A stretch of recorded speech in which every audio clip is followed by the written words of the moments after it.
Hey everyone, I am MSK, aka Master Swag King, coming at you guys today with another video. And in today's video, we are going to be talking about Team BDS and Crownie. So Team BDS entered the LEC in 2022 and managed to finish 10th place in 2022 for the LEC for both the spring and summer splits. Their initial roster was really lackluster, consisting of players such as, Adam at the time, who ended up getting benched for Aggressivo, and then they also had Syncroft, and they had players such as BDS X Matty, and I forgot the support who they had at the time in 2022, but later on, that support ended up getting replaced with Limit, who you guys now know is on Excel. So you also have to remember in 2022, there were moments where they could also take games off top tier teams, but this was really sporadic throughout the entire year, both spring and summer.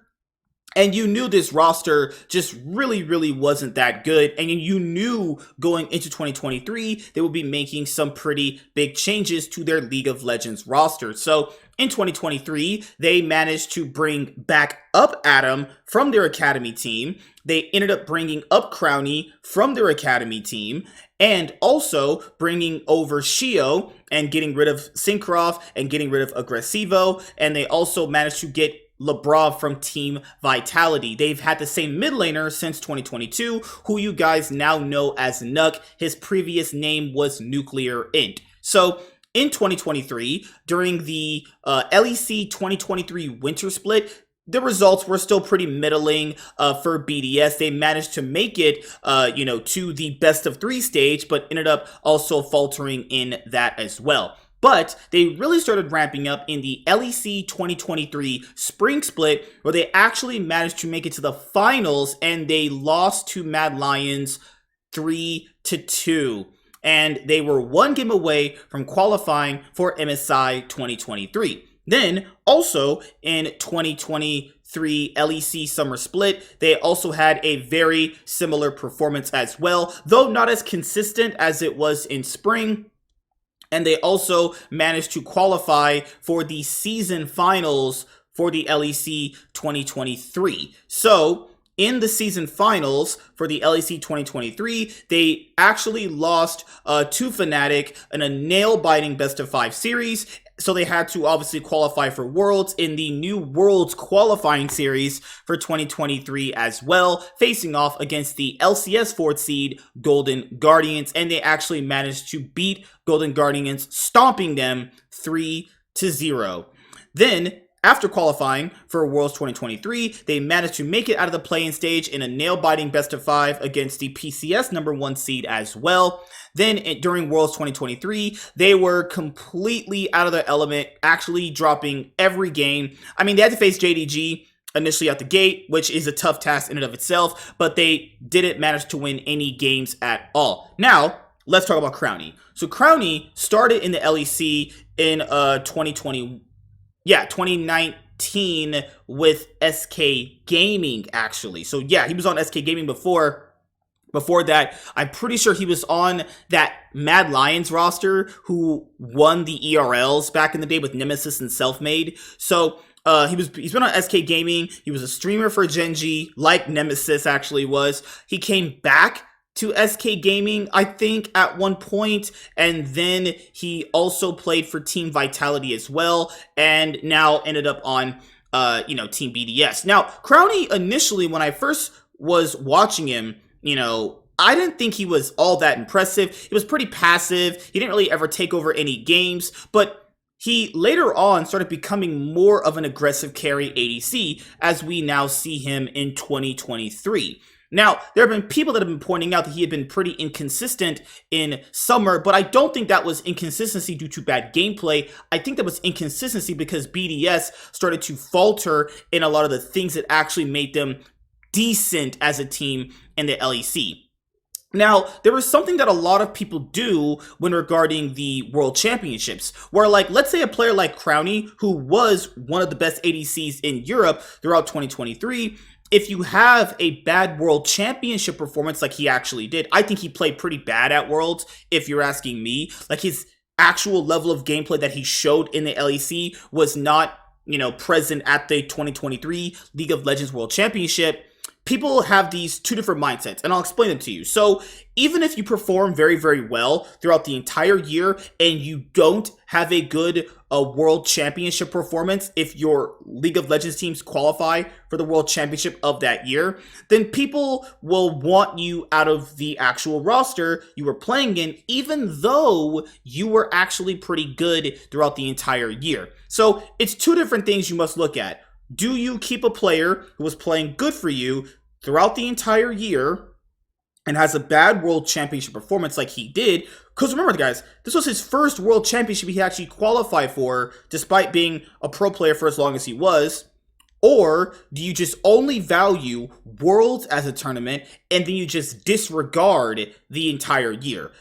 It's two different opposing positions people have, and I think there's some blending for both. I think even though you can be very good throughout the entire year, Worlds is what people really strive for, and having a good performance at Worlds. People must also look at it from a perspective of who is actually the owners of the orgs, and understanding that they are paying these guys a lot of money, and if you don't perform when it matters at Worlds, if you do qualify for Worlds, then that is an underperformance, not only on yourself, but also on the org as well. So I think people should look at it from the perspective of who's actually paying these guys this money, and realizing that it's not just based off of their performance, it's also having a bad performance looks bad on the org as well. And going out 0-4 is just bad in any circumstance, no matter who you actually talk to, right? So this is also my thing, which is, since Crownie was pretty much the reason why BDS was really good this year, obviously outside of, performances by Adam, who are you getting to replace him? Because that's the thing when it comes into offseason that I bring up every single year, which is you can replace anyone, who are you actually getting, right? So are you trying to get someone to be on his level, or are you getting someone to fill a role in your team? You must identify who that player is that you are trying to grab. A lot of teams just start grabbing different players because they just want to change something up, when in reality, that really doesn't work. You have to identify what your team actually needs and the role that person needs to fill. Now, if that role alters throughout the year, then that's something that you'll have to actually adjust for. But when it comes to a player like him, who are you going to actually grab that's going to be a good ADC for your team while also being able to carry your team as well? Because there's moments where this team doesn't do anything without Crownie carrying them, right?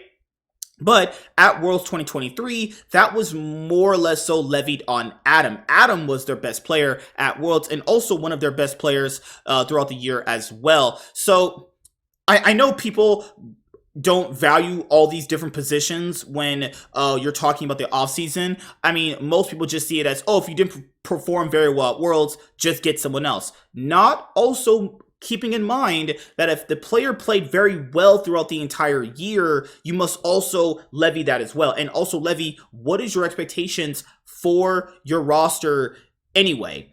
And it's something that people need to understand is, okay, so an org like BDS, or any org for the West, they're not winning Worlds, okay? Sorry to break it to you guys. They're not winning Worlds at all. So what is your actual expectations at Worlds then? Now, from an owner's perspective, they want a really good performance out of the 5 players and probably a decent placing, maybe in quarters or maybe semis, right? No Western org is ever winning Worlds, right? So what is the actual, end goal for orgs like BDS? Is to just qualify for Worlds and do okay, take off some games with some top tier teams, or to just qualify for Worlds and just kind of just do whatever, These are different expectations you must manage throughout the entire year. But this is Sheep Esports. It's the account that is ran by LEC Wulo, and this is the information we have right here, which is sources: bot laner Crownie won't play for Team BDS in the LEC next year. After 2 years within the Swiss organization, the recent Worlds participant will not be a part of the LEC team. Now, this is also a key piece of context as well, which is Crownie signed a contract extension before Worlds 2023. And I've told people this before in many other offseason videos throughout the years, which is, it doesn't matter if a player signs an extension on their contract. Org owners and people that actually make the contracts, it's mostly geared toward their favor, and they will get out of that ASAP if they don't think you're going to be a player that they're going to want coming up for the next year, or a split that we're going to be coming up for in many years to come, right? Because now when splits are over, teams make, roster changes. So yeah, BDS getting rid of Crownie, is that the right move? In your guys' personal opinion, I think it's not, actually. I think given his performance throughout the year, I think he should have a place on the roster. But if they think that the World's performance was just so bad that they want to get on their player, that's their decision too. But yeah, I would love to see Crownie on a different roster where if he's putting in the same level of a performance, then that could be the difference maker in actually him winning a title, So yeah, what do you guys think about the 2023 offseason? A lot of the news that have been coming out has been absolutely insane. This is going to be a really, really crazy offseason. So I'm going to try and have more videos come out like this instead of just them being like the one video where I would normally talk about the one player. If there's a lot of news that I have to get to in general, probably just have one video covering like the other 3 topics of the news as well. But yes, what do you guys think about Crownie's performance at the 2023 League of Legends World Championship? And what do you guys think about BDS's decision to let go of Crownie in general? I think they should just get rid of Labrov. I think he is extremely bad, but then again, that's just me. I'll see you guys later. Like, comment, and subscribe. Most of all, enjoy. I am MSK, and I'm Master Swag King, and I'm signing out, guys. See you guys later. Peace. Deuces. Bye.